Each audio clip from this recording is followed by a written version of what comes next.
Afinal, é tinta ou óleo nas pernas que rodaram a internet? Naruhodo.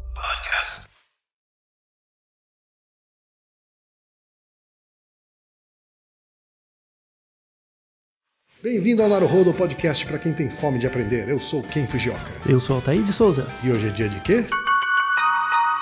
Fúteis e úteis. E hoje é dia de curiosidade, Altair. Isso, essa é uma coisa que viralizou e aí agora a gente vai falar sobre também. É, porque veio, na verdade, da sugestão de uma ouvinte, né? A Ana Carolina, de 29 anos, administradora de São Luís, Maranhão. Um abraço para São Luís, Maranhão. Abraço, Ana. O e-mail que a Ana Carolina mandou pra gente, Altair, diz o seguinte: tá rodando pelas redes sociais a foto que eu mando em anexo. Ela mandou essa foto pra gente e a gente vai colocar no post deste episódio. A primeira vez que vi, só vi tinta nas pernas da moça.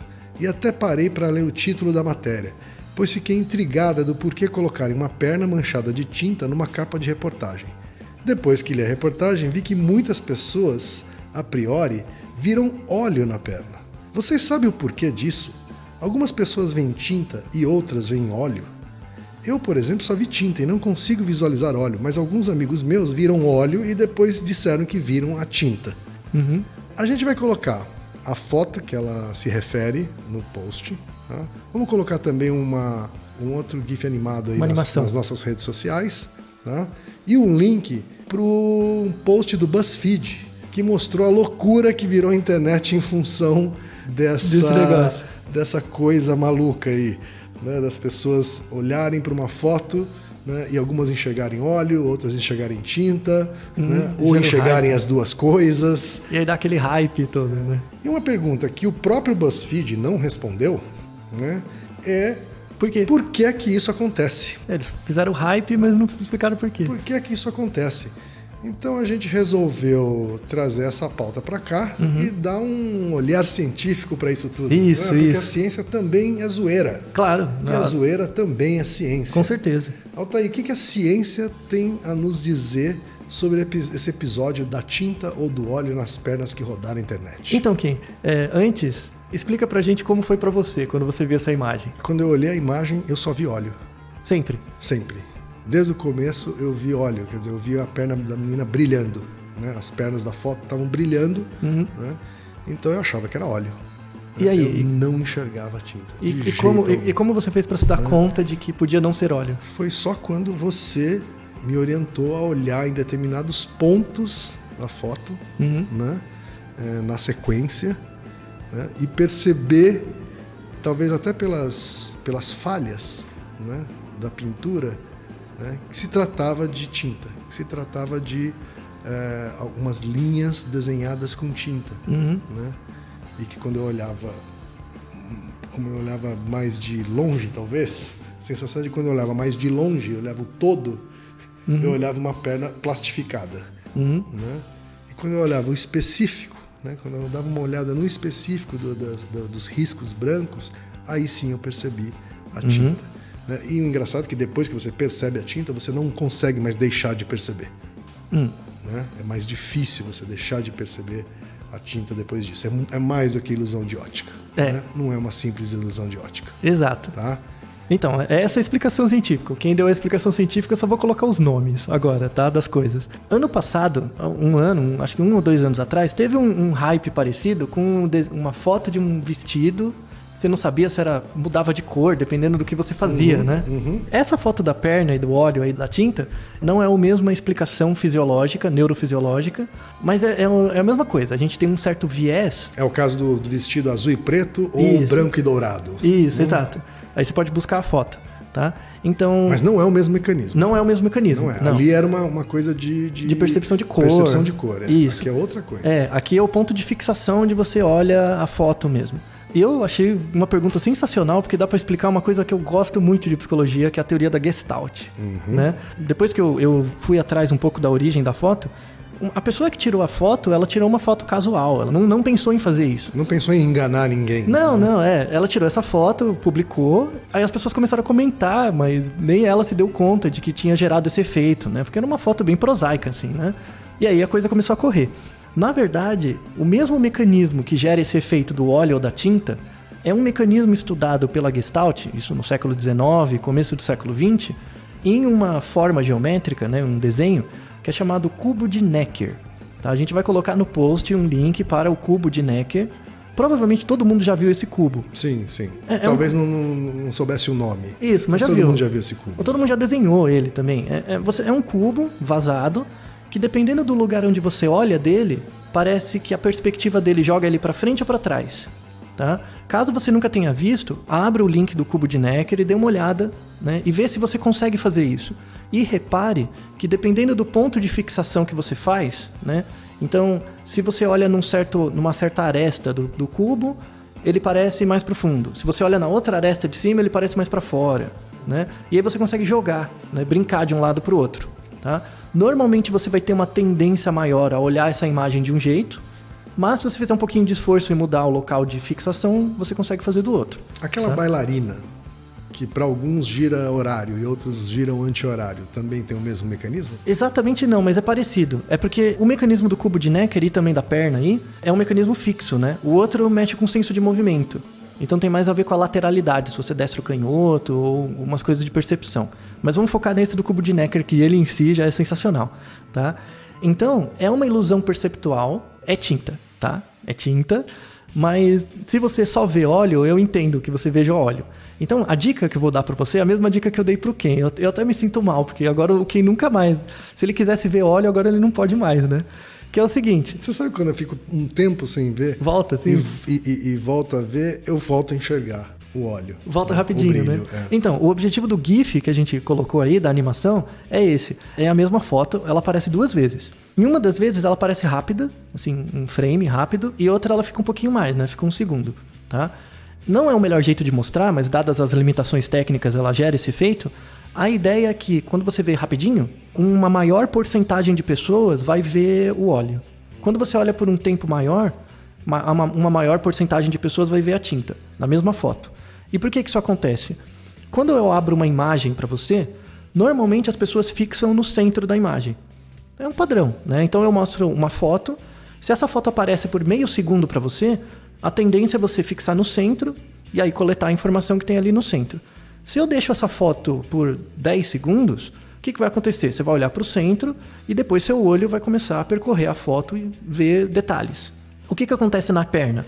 Faça o seguinte, abra a foto da perna, olhe nos joelhos da foto, fixe o seu olhar no joelho, tá? E aí você vai ter uma visão periférica do resto. Uhum. Você vai ter uma sensação, em geral, de que é óleo, quando você fixa no centro. De que a perna está brilhando, né? Que a perna está brilhando, né? Aí faça o seguinte, fixe o olhar agora na coxa. Coxa esquerda. Na coxa esquerda, na parte inferior esquerda da foto. Fixa o olhar ali e o seu olhar periférico fica no resto, né? Vai parecer que é tinta. Especialmente naqueles pontos irregulares onde você vê uma certa falha. Isso. Na pintura. Na pintura. Isso é exatamente um mecanismo análogo ao do cubo de Necker. Que você olha num ponto, no outro, muda a perspectiva, né? Aí é um ponto muito legal porque dá para falar da Gestalt. A Gestalt é uma teoria em psicologia que ela veio no começo do século XX junto com as primeiras grandes teorias de psicologia experimental. Gestalt em alemão quer dizer forma. E a Gestalt é uma teoria da mente, é uma teoria de como a mente funciona, baseado na psicologia alemã. Tá? Então, um foco inicial foi os alemães.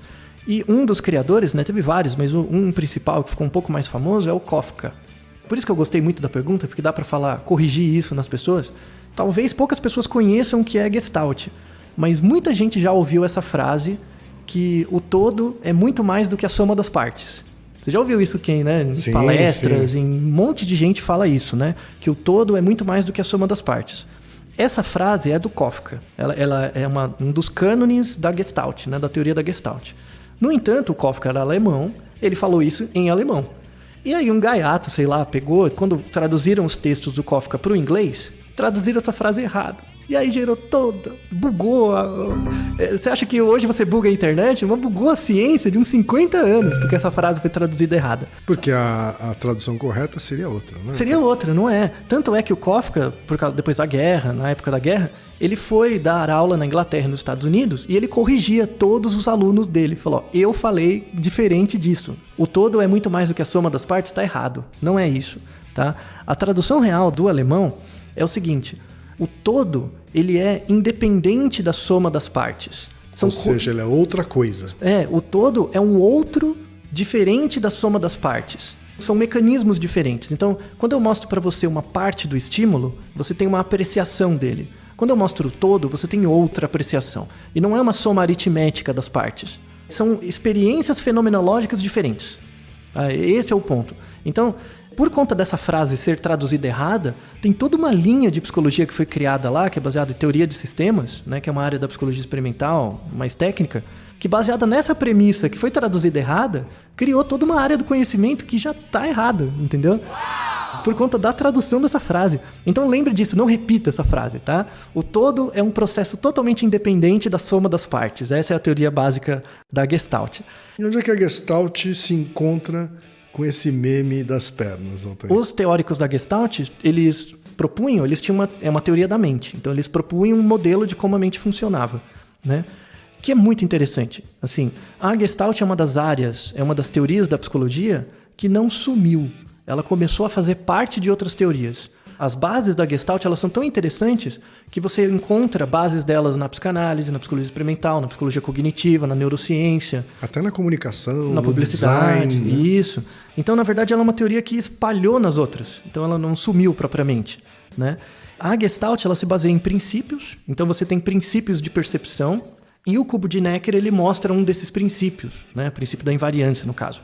Que aí deu origem ao cubo de Necker e essa foto é uma foto que mostra que esse princípio existe, né? Você consegue ver em coisas naturais. Uma última fala da Gestalt, para as pessoas estudarem um pouco mais Gestalt, que é um negócio bem legal. É bem rico, né? Riquíssimo. A Gestalt, como ela tem essa visão de homem, essa visão da teoria da mente perceptual, eles têm uma noção de moral. Do que seria a moral, né? Baseado nos preceitos da Gestalt. Assim, não é certo e errado, mas é um negócio interessante para refletir, tá? O Kafka, ele dava um exemplo baseado em comportamento animal. Então ele fazia o seguinte: tinha uma aranha, a aranha tinha uma teia, e toda vez que uma mosca caía na teia, a aranha matava a mosca e comia. Aí ele fez um pequeno experimento. Ele pegou uma mosca viva e colocou essa mosca no ninho da aranha. Para quem não sabe, a aranha que tem uma teia, ela tem um ninho, tem uma parte que é onde ela fica ali escondidinha. Então ele pegou uma mosca viva e colocou no ninho da aranha. O que a aranha fez? Fugiu. Porque é impossível, uma situação normal, uma mosca entrar dentro do ninho dela. A aranha fugiu.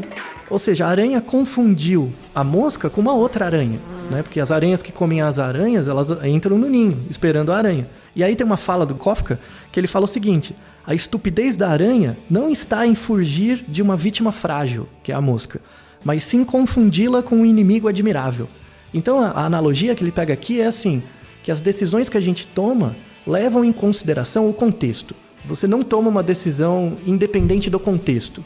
E aí, que aí é a questão mais discutível, mas ele generaliza isso para a moral. Então ele cria uma metáfora que chama metáfora do óculos. Então a realidade nos coloca óculos e dependendo do contexto a gente está usando um óculos diferente.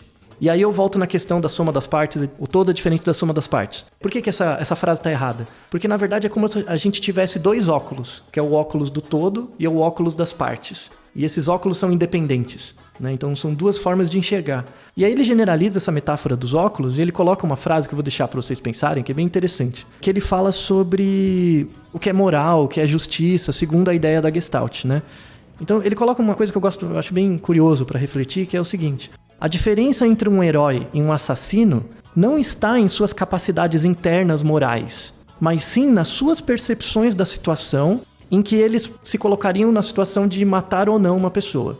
E esse pensamento, as pessoas acham que não é comum, é extremamente comum.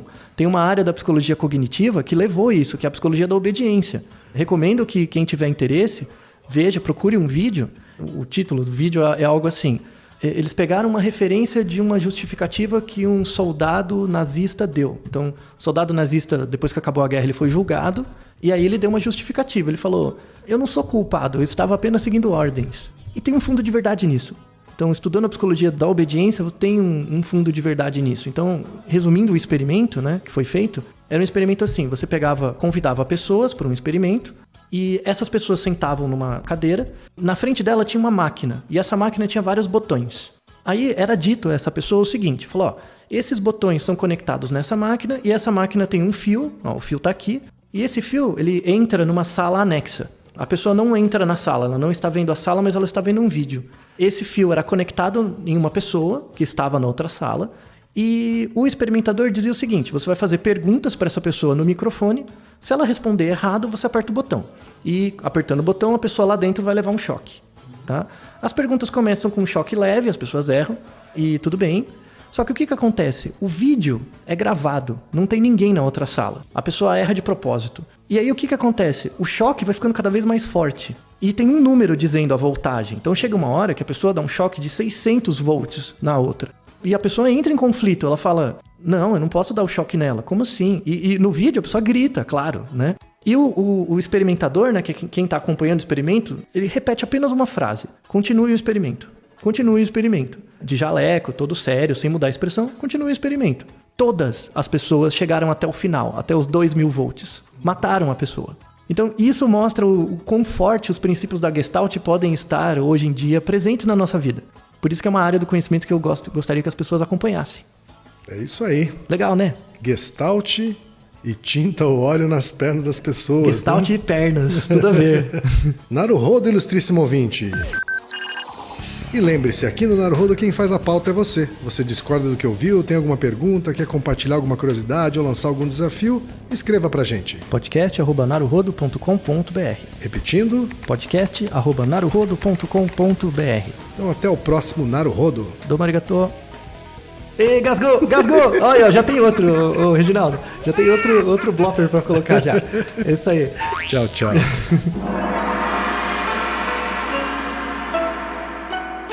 Naruhodo. Esse podcast é apresentado por b9.com.br.